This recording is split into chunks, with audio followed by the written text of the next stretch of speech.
Olá, pessoal! Começa agora o Piatcast, o seu podcast jornalístico sobre toda a guerra na Ucrânia versus Rússia.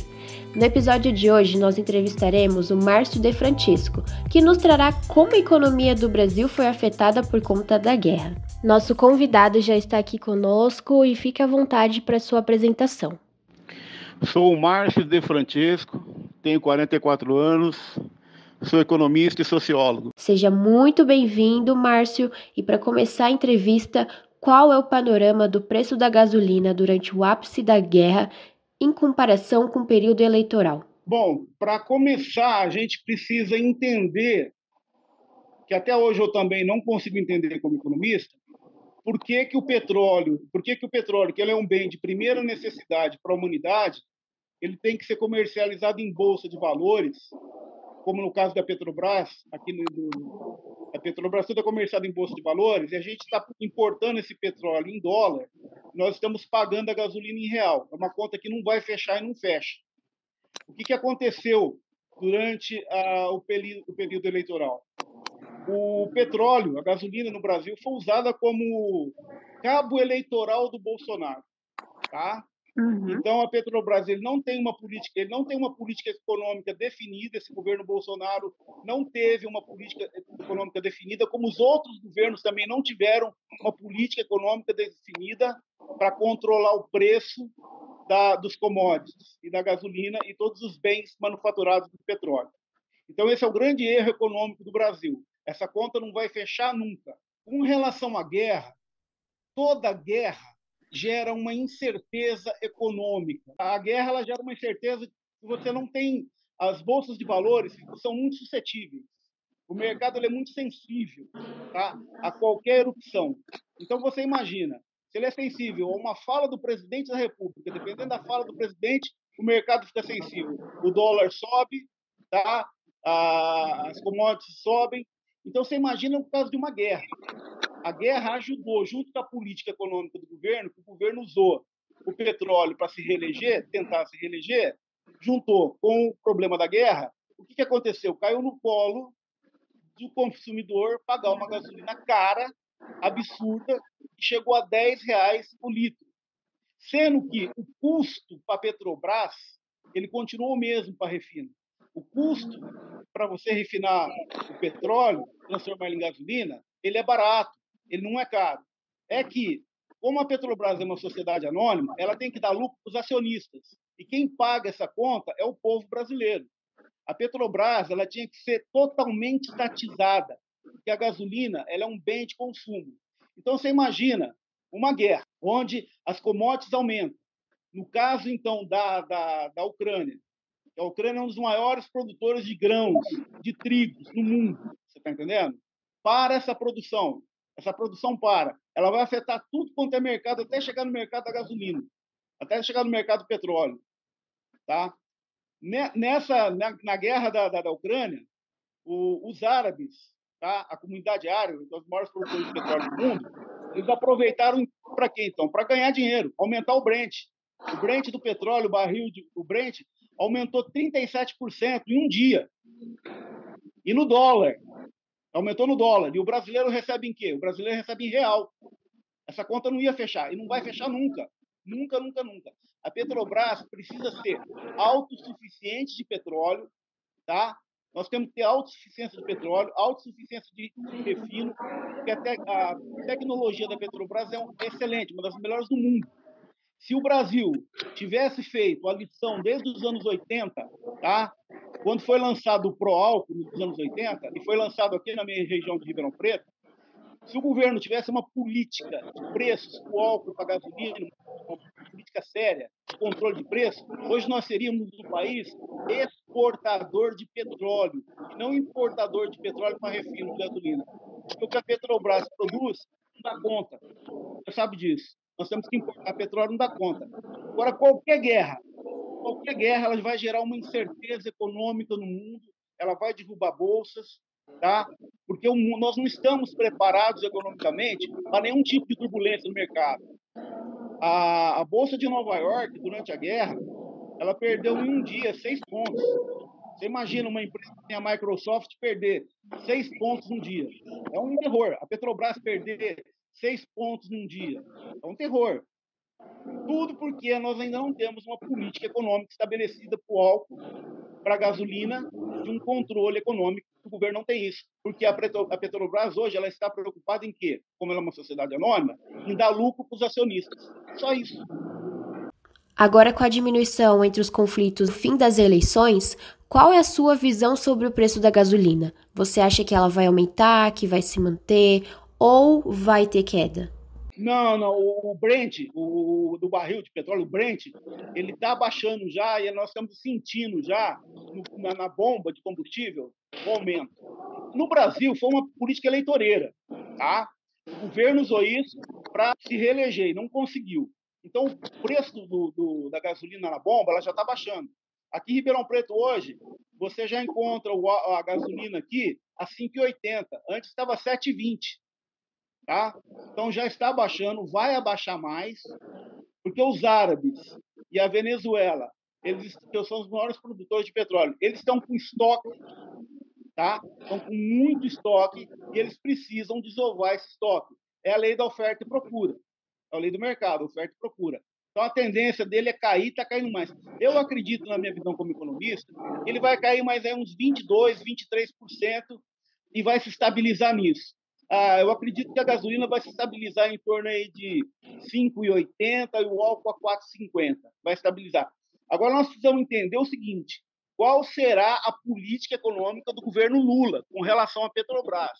O Lula já deu uma entrevista dizendo que ele pretende nacionalizar toda a Petrobras e ter o controle acionário da Petrobras e trazer o petróleo e a gasolina como um bem de consumo barato para o povo. Eu quero deixar bem claro para você, eu sou capitalista, eu defendo o capitalismo, eu não sou comunista, eu não sou de centro, eu não sou de esquerda, não gosto de centro, de esquerda e de direita. Mas eu gostei da ideia do Lula, porque, na minha opinião, como economista, como eu te falei, o petróleo, ele comercializado em bolsa de valores, ele só vai atender quem? Os acionistas da Petrobras que vão ganhar dinheiro. Você estatizando a Petrobras, a tendência do preço do petróleo é cair mais 30% no Brasil por refino, se ele estatizar a Petrobras. Então, deixando bem claro a sua pergunta, a gasolina vai abaixar sim, eu acredito que vai abaixar entre 23% e 25% e vai se estabilizar nisso. E agora, o presidente da Ucrânia disse em uma entrevista ontem que a guerra está acabando, e o Putin confirmou. O Putin disse que não vai bombardear a Ucrânia com bomba nuclear. Tá? E ele está retirando as tropas, ele está assim, porque ele sentiu economicamente, a Rússia economicamente sentiu no bolso o boicote dos países do Ocidente contra as mercadorias russas. Tá? Por exemplo, o gás. Ela é o maior produtor de gás, ela depende de produzir esse gás. A Alemanha cortou totalmente o gás. A Suécia, todos os países da Europa cortaram. Então a Rússia estava lá. A Rússia perdeu em um dia, a bolsa, ela perdeu 30 bilhões num dia só com o gás russo. Então o Putin sentiu isso na pele, que ele não pode ser o dono do mundo, ele tem que ter uma parceria econômica com todo mundo e ele depende do mundo para vender as mercadorias dele, como todo país. Como nós todos, nós dependemos do livre comércio entre nações para equilibrar nossa balança econômica e a gente importar e exportar, entendeu? Então, vai baixar sim, a guerra está acabando e o mundo, aquilo que eu te falei, os árabes eles estão com estoque grande de petróleo e eles têm que desovar esse estoque e vai ser a lei da oferta e procura, ele vai cair sim. Saindo agora um pouco da gasolina, qual sua avaliação sobre o aumento de outros produtos, como por exemplo o trigo? Foram 32,7 o aumento do trigo, tá? Nós estamos pagando 32,7. Olha, Vitória, tudo o que acontece no Brasil, que a gente depende do mundo, foram erros dos governos militares e civis. O Brasil ele tem uma quantidade gigante de terras degradáveis do Nordeste, baratíssimas o hectare, mas muito barato, terras estatais do governo. Ele podia, desde os anos 80, o governo tem uma política de plantar trigo, tá? Em vez de importar trigo. Então, o Brasil, como o Brasil ele é visto lá fora, e eu faço uma crítica aqui ao agronegócio, como nós somos os campeões do agronegócio. Eu moro em Ribeirão Preto é a capital nacional do agronegócio. Mas é um agronegócio que ele só produz soja, cana, laranja. Onde que vai a nossa soja? Vai para engordar porco nos Estados Unidos. Os Estados Unidos importam a nossa soja para engordar porco. Então, o que o Brasil tinha que fazer? A lição de casa.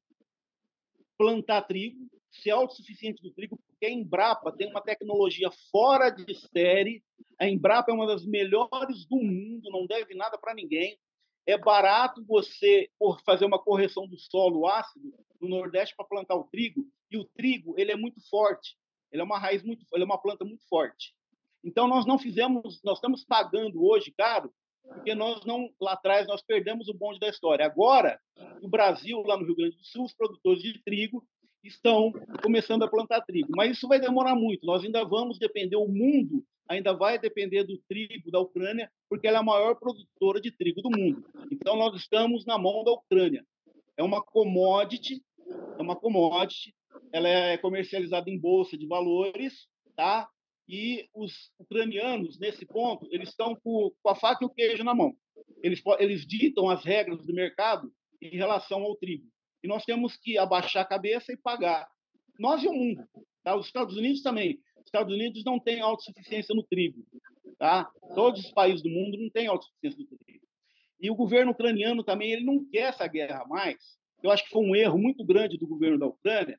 Em vez de ele selar uma paz com a Rússia, quando a Rússia falou que ia invadir a Ucrânia, eu aconselharia o presidente da Ucrânia sentar na mesa, negociar com o Putin e falar: mas o que você quer? Ah, nós queremos isso, isso, isso. Ele não, ele foi peitar.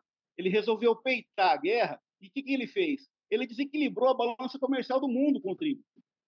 Está faltando trigo no mundo inteiro.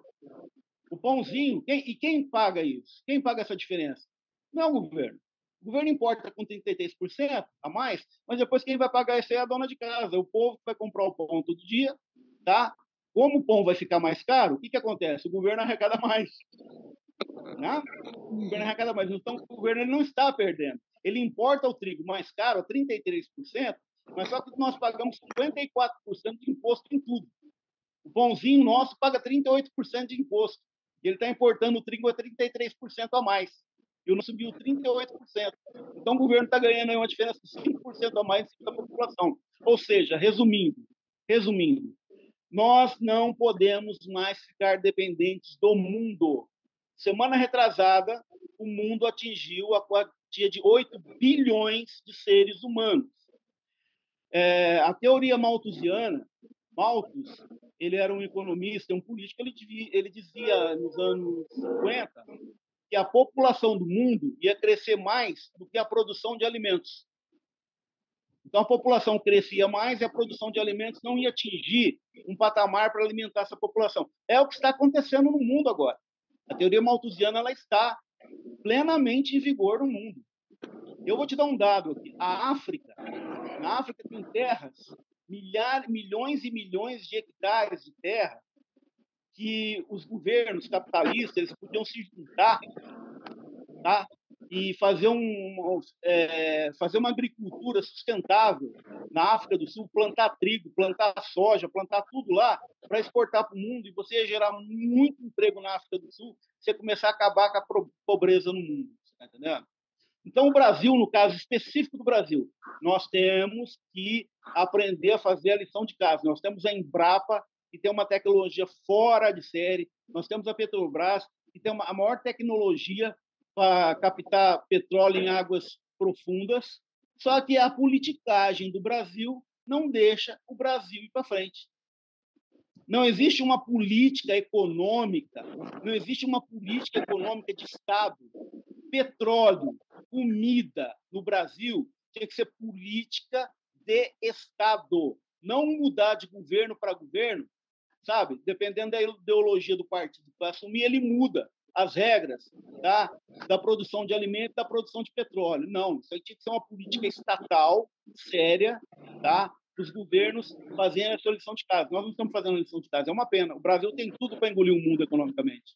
Nossa entrevista já está quase chegando ao fim E Márcio, fique à vontade para suas considerações finais. Eu queria acrescentar, como eu te falei, eu não sou partidário de político nenhum, eu sou economista e eu sou economista e sou sociólogo, né? O sociólogo, o que ele é? Ele é um psicólogo da sociedade, ele estuda os problemas do homem dentro da sociedade e a gente tenta dar a solução para os problemas do homem. E a economia, o que é? A economia é uma ciência exata, né? Então, com relação a o que eu quero acrescentar, é a fala do Lula. O Lula diz que ele vai estatizar a Petrobras. Eu espero que ele faça, cumpra, mas que a Petrobras não seja estatizada com uma política de partido político, e sim uma política de economia de Estado, porque nós temos tudo para ter uma gasolina barata aqui dentro. Com a situação tensa, isso acarretou na subida de preços de alimentos derivados como biscoitos, bolachas, além do milho, etc. No Brasil, a inflação foi de 10% em 2021, pressionada pelos alimentos e combustíveis. O movimento de alta nos custos ainda é reflexo da estabilidade da oferta mundial de comida e insumos agropecuários, agravada pela guerra entre Rússia e Ucrânia e de problemas logísticos no país e no mundo. E com isso, encerramos o Piatcast, o seu podcast jornalístico. Para ficar por dentro de todas as novidades, nos sigam nas redes sociais, @Piatcomunica. Um abraço e até a próxima!